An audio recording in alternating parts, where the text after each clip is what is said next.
सुनिए जी, आज मेरा गुलाब जामुन खाने का बड़ा ही दिल कर रहा है, लेकिन घर में तो कुछ भी नहीं है, ना खोया है ना बेसन। आप यह सब चीज़ें किसी तरह से ले आओ तो हम दोनों गुलाब जामुन खा सकते हैं। चिंता मत करो भाग्यवान, मैं अभी जाकर यह सभी चीज़ें ले आता हूँ। ऐसा कहकर मंगेश वहाँ से चला जाता है और थोड़ी देर चलने के बाद मन में सोचने लगता है, भगवान, मैंने अपनी पत्नी से कह तो दिया कि मैं यह सभी चीज़ें लेकर आता हूँ, लेकिन कैसे लेकर जाऊँ और कहाँ से लेकर जाऊँ? मेरी जेब में तो एक भी रुपया नहीं है। हाँ, क्यों ना मैं अपने दोस्त के यहाँ जाऊँ, क्या पता वह मुझे कुछ पैसे उधार दे दे। यह सब सोचता सोचता मंगेश अपने दोस्त के पास चला जाता है। अरे मंगेश, तुम आओ आओ और बताओ तुम्हारे क्या हाल चाल है और भाभी जी कैसी हैं? भाई मैं तो अच्छा हूँ और भाभी भी अच्छी है। यह सब तो ठीक है, लेकिन मुझे आज अचानक कुछ रुपयों की ज़रूरत पड़ गई है। सोचा अभी तुमसे उधार ले लूँ तो बाद में तुम्हें वापस चुका दूंगा, इसलिए मैं तुम्हारे पास आया हूँ। मंगेश की ऐसी बातें सुनकर टीटू अपने मन में सोचने लगा, यह गरीब लीचड़ आदमी भला कहाँ से चुकाएगा उधार? इसे कुछ भी दे दूँ तो वापस मिलने की उम्मीद तो छोड़नी ही पड़ेगी। यह सब सोचकर वह बोला, तुम बड़े ही बुरे वक्त में आए हो मंगेश। अभी तक मेरे खेत की फसल की कटाई नहीं हुई और मैं भी तुम्हारी तरह ही हूँ। इन दिनों मेरे पास भी पैसे नहीं हैं। मैं भी बस फसल पकने का इंतज़ार कर रहा हूँ, क्योंकि आज तुम्हारी भाभी का दिल भी कुछ चटपटा खाने का हो रहा था, मगर मेरे पास एक फूटी कौड़ी भी नहीं है जो मैं बाजार से उसके लिए कुछ खाने को ला सकूं।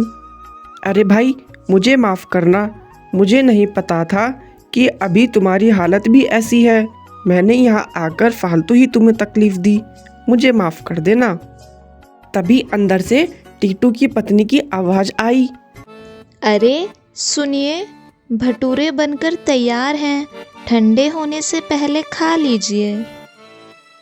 घर से आती पत्नी की आवाज़ को सुनकर एक बार तो टीटू हड़बड़ा गया, लेकिन वो तुरंत स्थिति को संभालते हुए बोला, अच्छा मंगेश, लगता है मेरी पत्नी ने भुट्टे सेक लिए हैं। शायद पेट भरने के लिए भी पूरे ना पड़े, मगर आधे पेट खाकर ही संतोष करना पड़ेगा।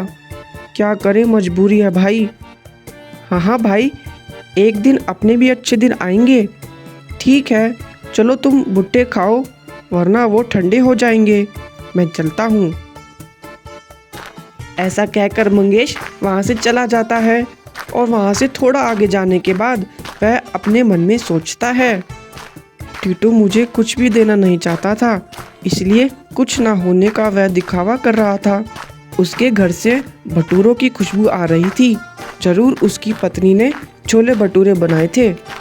इस तरह सोचता सोचता मंगेश चले जा रहा था और परेशान हो रहा था कि अब उसे पैसे उधार कौन देगा। उसे अपनी पत्नी की इच्छा भी पूरी करनी थी।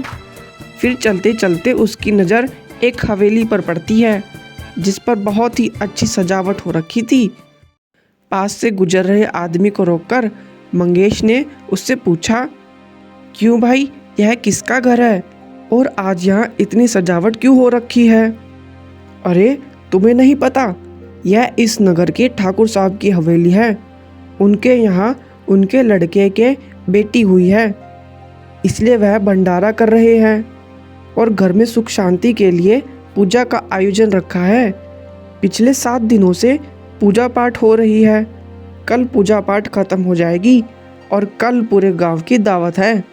चलो ठीक है भाई, मुझे खेतों में जाना है, मैं चलता हूँ।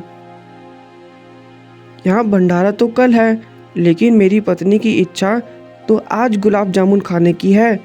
क्या करूँ, कुछ तो सोचना ही पड़ेगा। फिर मंगेश अपने मन में कोई तरकीब सोचने लगा। कुछ ही देर में उसके मन में एक उपाय आया और वह बहुत खुश हो गया और वो वहाँ से चल पड़ा और सीधे बाजार में चला गया। और एक बेसन के व्यापारी के पास पहुंच गया। राम राम सेठ जी, आपके गोदाम में बेसन की कुल कितनी बोरियां होंगी? राम राम भाई, तुम कहाँ से आए हो? मैं ठाकुर साहब के यहाँ से आया हूँ।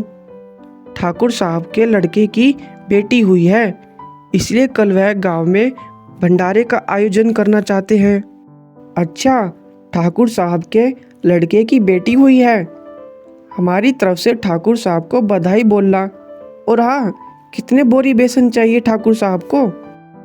यह तो मुझे नहीं पता, मुझे तो बस केवल इतना कहा है कि सेठ के यहाँ पर पता कर लेना कि उनके गोदाम में बेसन की कितनी बोरियां हैं, और थोड़ा सा बेसन उनसे नमूने के तौर पर लेते आना। देखो भाई, मैं तो एक तरफ से बोरियां लेता हूँ और दूसरी तरफ दुकानदार को बोरियां बेच देता हूँ, लेकिन अभी अपने दुकानदार में कम से कम 100 से 150 बोरियां पड़ी हुई होंगी, और मुझे जहाँ तक पता है इतने में ठाकुर साहब का काम हो जाएगा। और जहाँ तक नमूने के तौर पर बेसन देने की बात है तो वह मैं तुम्हें अभी दे देता हूँ। अरे ओ जग्गा, जल्दी इस आदमी को पाव भर बेसन दे दो, यह नमूने के तौर पर ले जाएगा, अपने ठाकुर साहब को दिखा देगा। फिर मंगेश ने वहाँ से पाव भर बेसन लिया और वहाँ से चला गया, और फिर वो चलता चलता एक घी के व्यापारी के पास पहुँचा। राम राम सेठ जी, और उसे सारी बात बता दी। अरे भाई, ठाकुर साहब ने हमें याद किया, यह तो बड़ी ही अच्छी बात है। तुम चिंता मत करो, नमूने के तौर पर मैं तुम्हें अभी घी दे देता हूँ।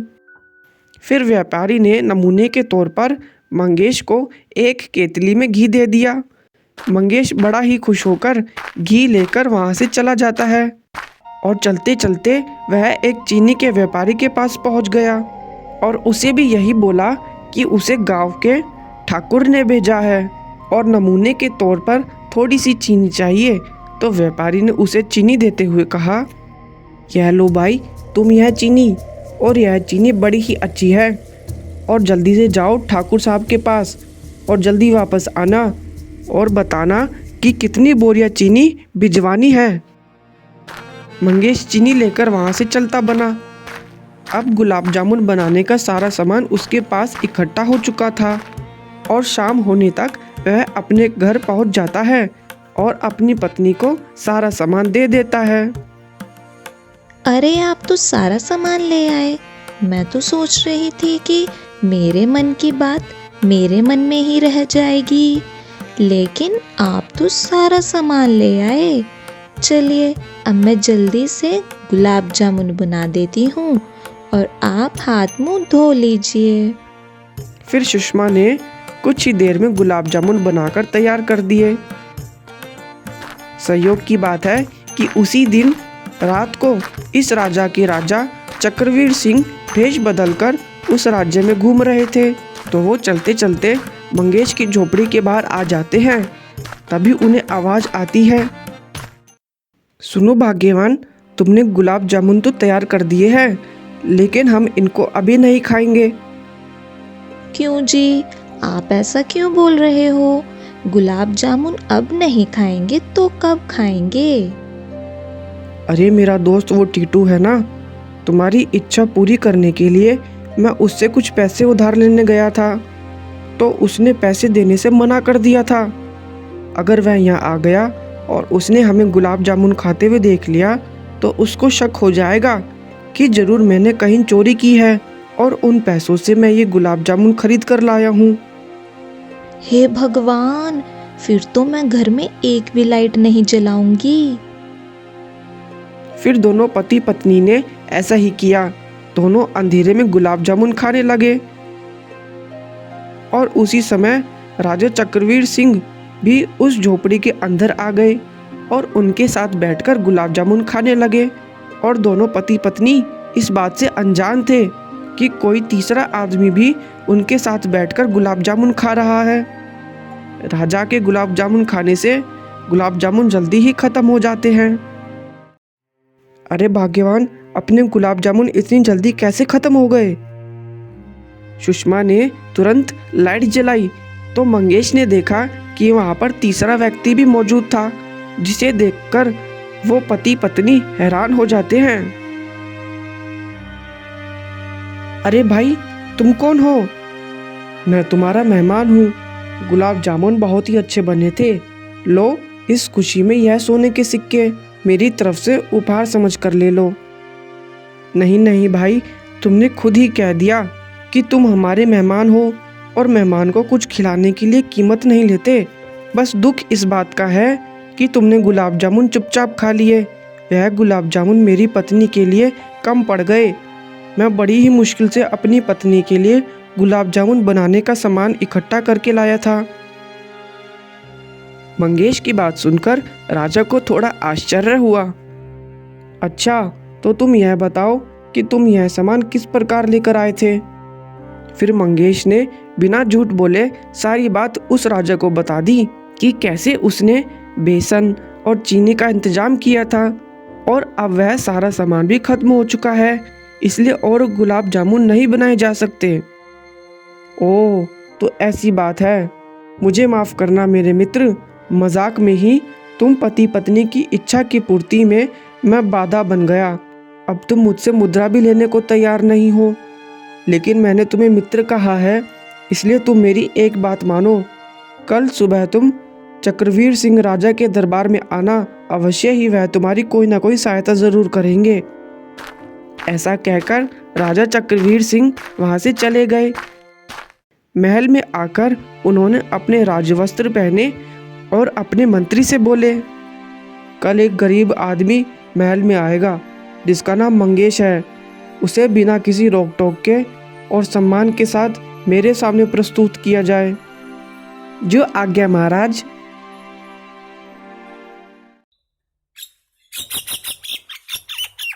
फिर अगले दिन सुबह होने पर सुषमा ने अपने पति मंगेश को उठाया। आज आपको राजा के यहाँ जाना है। जी सुनिए जी, आज आप पहली बार राजमहल जा रहे हो। क्या आप वहाँ खाली हाथ जाओगे? आपको महाराज के लिए कुछ लेकर जाना चाहिए। अरे भाग्यवान, हम इतने गरीब हैं, हमारे पास महाराज को देने के लिए कुछ भी नहीं है। अरे आप चिंता मत कीजिए, जाइए राजमहल में देखिए क्या होता है। और सुनिए, जहाँ तक उपहार देने की बात है, तो परसों मैंने एक चिड़िया पकड़ी थी, उसको पालतू बनाने के लिए। आप तो मजदूरी करने के लिए लोगों के खेतों में चले जाते हैं और दिन भर घर में मैं अकेली रहती हूँ। सोचा था उस चिड़िया से अपना दिल बहला लिया करूँगी। वही चिड़िया आप महाराज को उपहार में देने के लिए ले जाइए। मंगेश अपनी पत्नी की बात मानकर चिड़िया को लेकर राजमहल की ओर चल दिया। और उधर ठीक उसी वक्त राजा चक्रवीर सिंह के मंत्री ने उनके पास आकर कहा, महाराज की जय हो। महाराज, आपसे एक दूत मिलना चाहता है। वह चोंगापुर के राजा का दूत है। ठीक है, उसे अंदर लेकर आओ और मेरे सामने उपस्थित करो। फिर उस दूत को अंदर लाया जाता है। महाराज की जय हो। महाराज, मेरा नाम बिरजू है। मैं चोंगापुर के राजा का दूत हूँ। हमारे राज्य ने आपके लिए एक पैगाम भेजा है। क्या पैगाम भेजा है हमारे लिए तुम्हारे महाराज ने? बताओ हमें। महाराज, यह पैगाम संकेतिक है जो आपको समझना होगा और आपको उसका उत्तर देना होगा।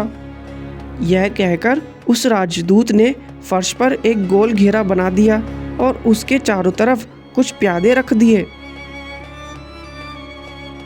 महाराज, यही पैगाम है हमारे महाराज का। अब आप इसका क्या उत्तर देना चाहते हैं? यह देखकर महाराज सोचने लगे, यह इस दूत ने तो हमें ही मुसीबत में डाल दिया। चोंगापुर का राज्य हमारे राज्य से 20 गुना शक्तिशाली है। उसके राजा धेनु प्रताप का अपमान नहीं किया जा सकता।